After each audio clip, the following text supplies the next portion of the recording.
Hello and welcome to Tag, thanks to Head and Shoulders. I'm Jordy Allen and I'm joined by the better Sarah Hosking, and Yes. You've got another special guest with us in the studio today. I do. I've brought my little dog, Ollie, which I'm just going to get him for a second so you can hear me. I'm just in the distance. And for context, when I walked in, he was in a baby carrier. How old is he? Ollie's 14. So he's, 14. And one, I didn't have time to take him home. So I just thought, AFL let me bring him into the office. And then two, I just feel like, your dog only sees what you show them. So might as well show him the world. I love that. Bring your dog to work day. Well, I did. He's really seen a lot, and especially across this whole AFLW period, because I did actually, I think 2 years ago, I brought him on end of season footy trip with me. We had a bus down to Geelong and Ollie came along. So In the baby carrier? No, didn't have the baby carrier then. And for context, this is a genuine baby carrier, but it's 4 dogs. So it's got a little tail hole.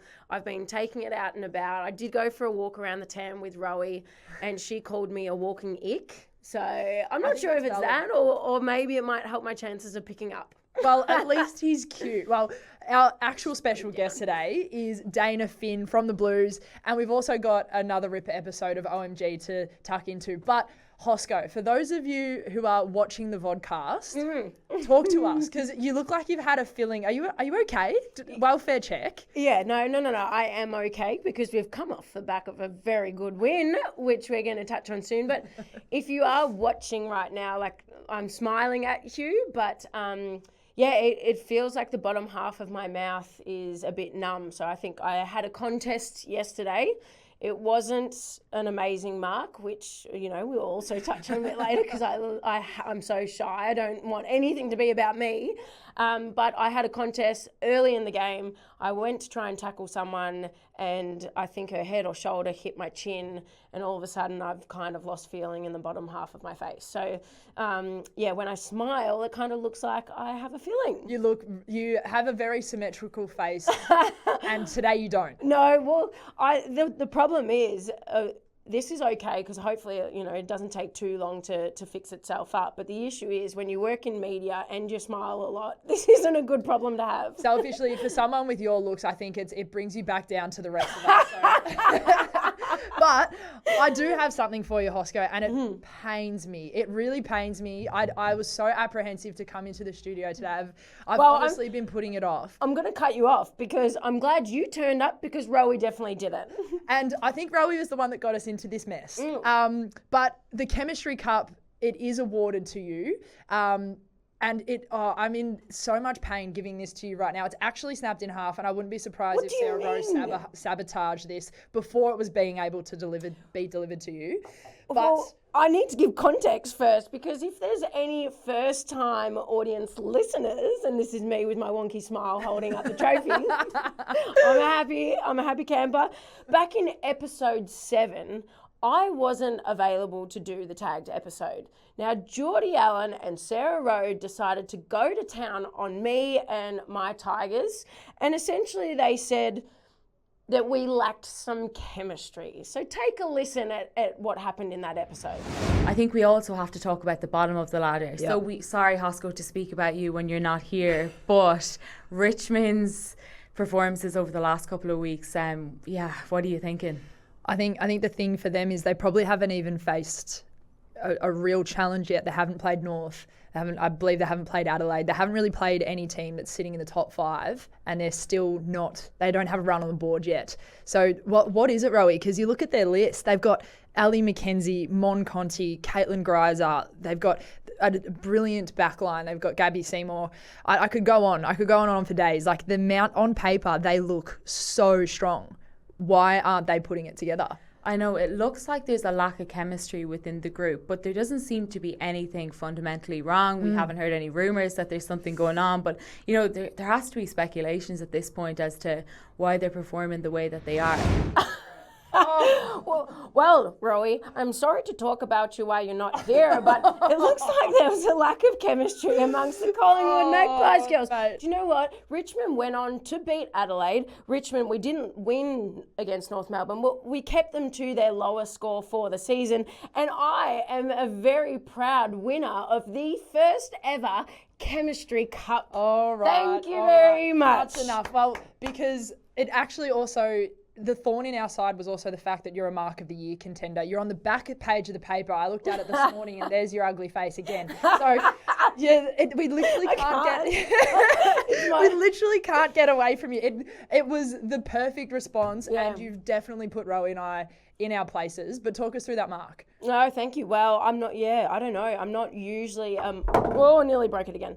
I'm not usually a Mark of the Year contender. Normally I'm the one on the bottom of the pack and being the stepladder, but I don't know, the ball went up in the air. You just close your eyes and hope for the best, put my arms out, and then it landed in my lap. So I would have been absolutely flat if I was Beck Miller and you didn't go back and take that. And you also, are you sure that wasn't from Beck Miller's fist? Because she nearly clipped you. I know, and Beck Miller is one of our best defenders in our team, but I feel like she actually made the mark look a little bit better. I had a bruise on the other side of my face from her elbow, in fact, but you know what, I heard some of the earnings that come out of this. I think, don't quote me on this, but someone said it's 50K if you win and up there with the 1 million or 2 million frequent flyer velocity points. Now, I don't know about you, but I'm happy to pump myself up.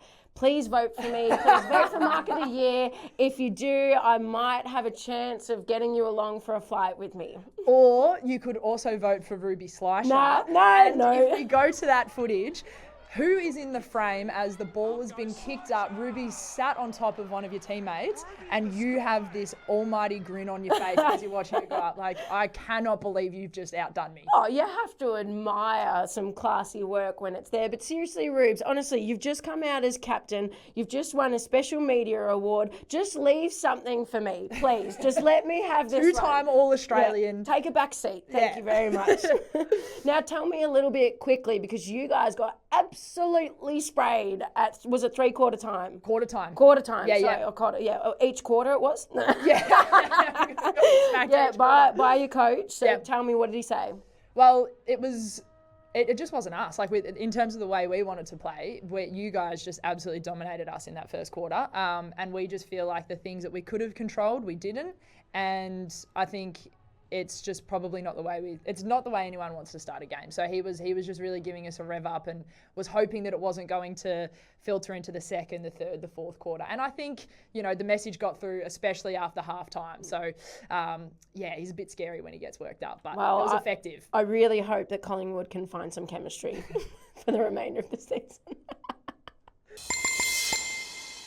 Contrary to popular belief, the Chemistry Cup wasn't actually the only game that was played this weekend. No, yes it was. It was a massive round 10. So, Hosko, for you, what stood head and shoulders above the rest? Well, for me, it wasn't actually any of the games. It was the fact that leading into last round, we at Richmond had a mini break. So I am pumping up the mini break. I know we only play 12 games in the year, so you probably don't need a break, but I did, and we had 3 days off. The club was great, and they allowed myself, Katie Brennan, and Aveen Cleary, who's my housemate. We all went up to the Gold Coast, and that just absolutely reset me, refreshed, and allowed us to come back and beat Collingwood. Well, clearly you and KB were in the best performers, so something went right for you guys. And what about yours? For me, I've just finished reading a book at the moment. It's called A Little Life, and it is one of the most devastating books that I've ever read. It is absolutely beautiful. So bit of a change of tact, but... Fiction or non-fiction? Fiction. Oh my God. Fiction is fake. It's like the left-right thing. I have to do fiction is fake, So tell me about it. It's just about friendship. It follows these 4 guys who transition from teenage years to later in life, and one of them has a severe disability, and it's just a really beautiful story about friendship over the span of a lifetime. And I don't usually cry at books, but I was sobbing on my couch. Wow. Yeah. So make sure you read it. A Little Life by Hanya Yanagihara. Say that again. Hanya Yanagihara. Anyway, Emma O'Driscoll had a lot to say about star signs in this week's episode of OMG.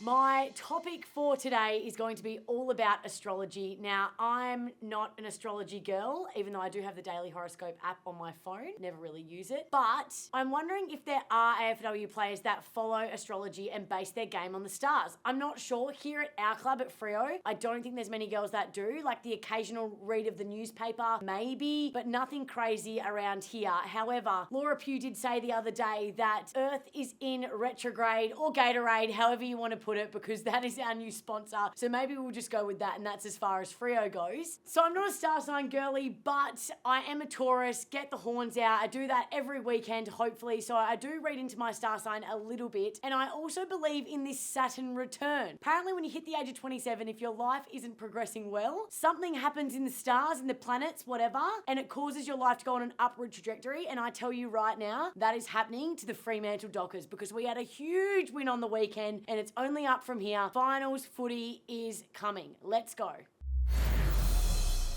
Well, Emma Driscoll, I'm a Sagittarius and I'm predicting that Richmond are going to beat Freo this weekend. And I'm a Cancer. We're extremely loyal and we value friendship. And we have another friend in the studio with us tonight, a special guest, a powerful cross-coder, an Irish national basketballer. Probably not something you would expect in the same sentence, a national basketballer known for their Gaelic, but represented her home county Mayo in Gaelic football, made her way to Australia to play for the Blues in 2023. And since then, she's carved out a vital position in Carlton's midfield and a solid place in the fans' hearts. Please welcome Dayna Finn. Welcome, Dayna. It's so good to have you here. As you know, here on Tagged, we're partial to the occasional Irish person on the podcast. Anyway, we have absolutely nothing on you. You are squeaky clean. We've tried to do our background. Roey's got nothing on you. The only thing is the pancake saga, which we brought up with your teammate Amelia Velado a few weeks back. Okay, I feel like you need to defend yourself because you were really thrown hard under the bus there. A girl just needs to get her protein in. Yeah, for sure. I actually, the only thing I probably take from the nutrition bar is those pancakes. I request them every Thursday now. But yeah, I took 2 pancakes and I put them away, but there's usually one for everyone or maybe 2 for everyone in the audience. So I put them in my bag and then I was leaving or before I was leaving, Ronnie came in and said, "There's no pancakes left." And I was like, "Oh, is there not?" And there was 2 tucked away in my bag. No, I'm sorry, and I'm sorry, Tiggs, I told you I wasn't going to swear. I call bullshit because the girls said you took nearly half the pancakes. Half the team didn't have pancakes, not just 2. I know, no, I swear. Oh, I took 2. No, I took 2. Yeah, I took 2. And the coaching staff like to dabble into our nutrition bar every now and then, so I tell the girls, like, it was probably them. So you're just deflecting the blame. Yeah. Basically. Right, okay. Well, talk to us a little bit about Carlton season, because you guys you kicked off the season exceptionally well. You're playing an incredibly attacking style of football this season, but obviously the last couple of weeks have been a challenge. Can you tell us a little bit about that? Yeah, as you touched on there, I think we've had a great season to date. The 2 losses, I suppose, aren't a trend in our season so far, and they've been hard. I'm not going to lie, when you kind of get a few wins under your belt, losing can take its toll, but we haven't let it take its toll. Yeah, so I just winked at Jordy and said, yeah, it's been really good for us at the moment. But yeah, no, we're obviously going after a really good brand of footy at the moment, bringing speed into our game, and we've, I suppose, added that forward flair that we probably didn't see last year. And our connection has just been much better, and that's, I guess, what we need to take into the last 2 games. Probably just be a bit more composed and go back to what we can do best. And I know that you're obviously a very big team player, but your individual game has just been simply brilliant this season. And you know, you've been in the system for a couple of years now. Can you talk to me a little bit about what that's been like, transferring from basketball to football and finding your feet and now being one of the best players in the competition? Yeah, it's definitely hard. I think I've spoke a lot about it recently, just the challenge of adapting to everything, my surroundings, the sport. But yeah, it's the last 2 years were a grind, and this year has as well. But I think, yeah, just finally finding my feet, as you said. My skills are much better. I know the system, and and yeah, as a team, like we've just made better connections, and it just, I suppose, allows me to flourish in my role and feed off the rest of the team. So it's been good. And what is it like coming from Ireland? And firstly, can I just say that Wait, say that again. Ireland. Ireland. She is saying it weird, isn't she? People say Ireland. Guys, I actually have no awareness. Ireland. Ireland. Yeah, you say it like Do I say it how an Irish person would say it? Ireland. You say Ireland. We're meant to be making fun of Hosko and her stupid face today. Why am I copying it? I can't even cackle and laugh. Anyway, what is it like? What is the actual experience like coming from home, your home country? I'm not going to say. What's that experience like? You've moved across the world, and I feel like every single Irish player who comes, has a different experience with it. Yeah, it's similar to the adapting to footy here. It was hard.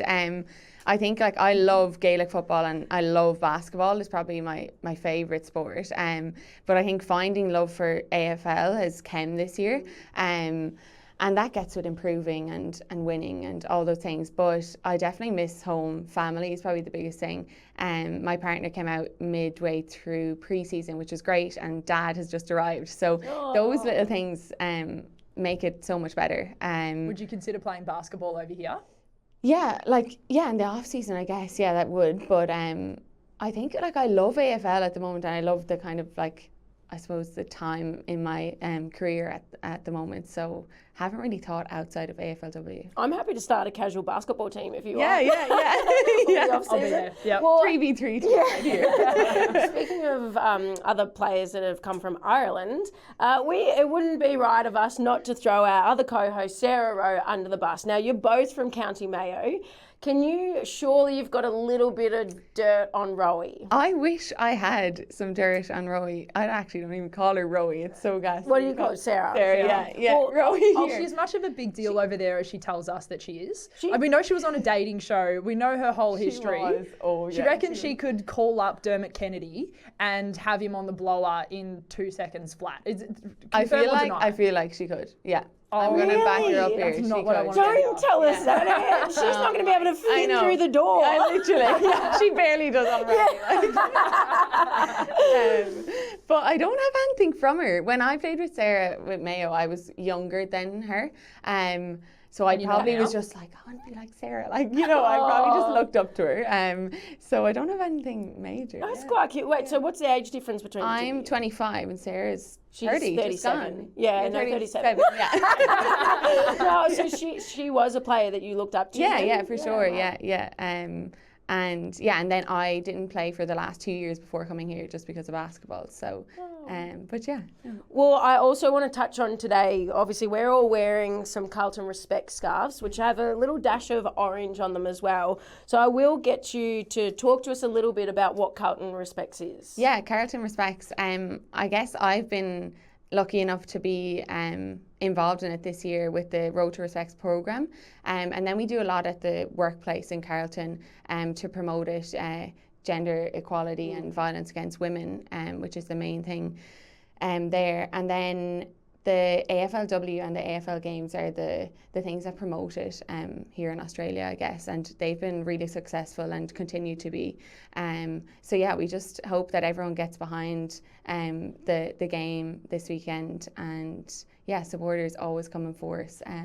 And I think for me, that's the beauty of sport in general, is that you can stand for so much more than just sport, because some of the statistics are extremely confronting, and I think it's important to talk about it because it's such an important topic. On average, 1 woman every 4 days is killed by violence, and that is just horrific. And you talk about 2 in 5 women have experienced physical violence by the age of 15, and that is just horrendous. Yeah. So what we can do as a community and playing sport, and what Carlton do, is so pivotal in a community role to help educate, whether it's young boys, young girls, the community in general. I just think it's such a powerful thing to do. Oh, it's amazing. And I think if I compare it to Ireland, as you said, sport is the biggest platform for all these things. So the initiative that Carlton have started in 2016, it's continued to flourish now, and I think hopefully we're seeing the rewards from it. And I think those statistics are, obviously horrific, but if we can even add little by little to that. And I've seen some people in the community sometimes ask around why are there big important rounds, or why do we have these kind of rounds in sport because you're playing a game. We literally just spoke about the awareness, and I think it's really important to talk about, the facts of facts and what is it at ground level that Carlton are doing to help prevent domestic violence and violence against women. And you are helping that yourself by going into schools, am I correct? Yeah, for sure. The Road to Respects programme has been a huge asset to Carlton, or a huge initiative as such. And I'm lucky enough and privileged enough to be involved with Harry Cordner and our own Fitzpatrick as well. So we go out to schools once or twice a week, promoting this and educating the younger generation, which is, they love the programme, and we see what they get out of it, which is great, and it needs to start there. Primary schools is where it does need to start. Well, honestly, it's amazing that you're so involved in that delivery program, and I encourage everyone that's out there to obviously look up, always ask the questions, and actually learn more and help others around you learn more about Carlton Respects, but stopping domestic violence against women in general, because it's not acceptable whatsoever. But on the plus side, this weekend you get to run out there wearing a bit of orange. So everyone that is coming to the games on the weekend, make sure you put a dash of orange on and support this amazing cause. Dayna, and to celebrate Carlton Respects, you guys are facing the Giants this weekend, getting back on the winners list. What's in store for you? Yeah, I think just get back to what we do best, and capitalising on all the inside 50s that we do get. Just a bit more composure with ball in hand, connect with one another, and hopefully get the win. It's a pretty simple game, isn't it? Yeah. Well, remember, the Blues take on the Giants at Icon Park in the 9th annual Carlton Respects game this Sunday. Join Carlton as they stand together to raise awareness and advocate for a future free from violence. Show your support and grab your tickets now. Adult tickets are just $15 and kids go free. Dayna, you've been incredible. Thank you so much. Thank you so much for joining us. That's all we have time for this week. Hosko, you're looking pretty scary as it is, but next week for Halloween, you've got something in store for us. I do. I thought I like to keep things interesting. So what I want to do is go out to our beloved tagged followers. Rowie and I will be co-hosting next week. As Halloween, I thought it's important that someone dresses up. So I'm asking you to vote who should dress up as Fiona from Shrek. Now, I'm talking face paint and all, and I genuinely believe it should be Sarah Rowe, right? It should be Sarah Rowe. Yes. She's going to hate it. I will flourish. That is me in my element. I think she's going to hate it. So please make sure you vote. I'll get it out there, and we're going to have a good laugh. Well, Hosko, I actually can't wait for next week's episode. I'm so sad that I'm not here, but I'm also grateful I'm not going to be part of that little debate between you two. You'd be donkey. Well, I'm Jordy Allen. That's Sarah Hosking. And you've been watching Tag. Thanks to Head and Shoulders. We'll see you next week. Bye. You do it just like Rowie.